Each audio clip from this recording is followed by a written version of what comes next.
While I think StarCraft 2 is an amazing game, I have always felt that during the course of its existence, during those 14 years, there could have been a lot more content and just cool features to be added. Most of the esports and just casual games I know had certain pockets of innovations when the game would acquire something new, and so it was with StarCraft 2 if we count 2 expansions, but after Legacy of the Void, almost no new things were added, and even one annoying thing was removed. StarCraft 2 has been a very conservative game, and there is a good side about it. But still, I always wondered what the game would look like if there were actually big shakeups and updates every other year. So this video is gonna be more theoretical. I'm just gonna suggest some cool ideas and propositions that I feel could have been implemented into the game at one point and make it slightly better. Don't forget to write your suggestions in the comments, and it would be really interesting to read what the community would like to see in this game. The first unsolved mystery for me is ladder maps. Not that I complain much about it because there were tons of cool, different maps each season, but I never really understood one thing. Why do we have to remove maps from the ladder pool? Why are we only restricted to 8 maps for each season? Considering the amount of amazing maps and also the Team Liquid map contest, it's just a crime to not let us play on more of them each day. I understand that it might be a pain for tournament organizers and leagues, but what makes it impossible for a regular ladder? If we at least kept the best map from each season, we would already have a lot more of them. Of course it would be suitable to give players more vetoes, but anyway, this would be a great extra layer of variety and diversity for this game. In addition, it would be cool to see some totally non-standard maps that could be even banned on tournaments, but still be present on ladder, maps with islands or lava that's rising on timer. Are they balanced? Absolutely not. Are they fun? Yes. The second thing that has always been interesting to me as a concept, Mercenary or special units from all 3 campaigns.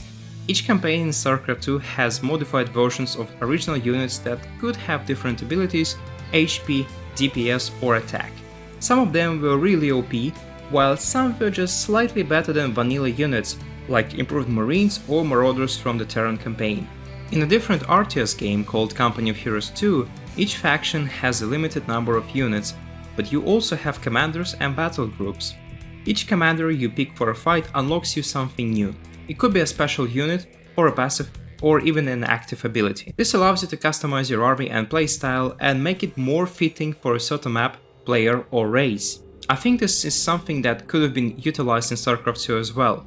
It doesn't affect the balance as much and it's much easier to adjust, but it allows you to customize meta quite a bit with sprinkles of new units and tactical choices. Imagine you could use improved Marines from campaign instead of vanilla ones.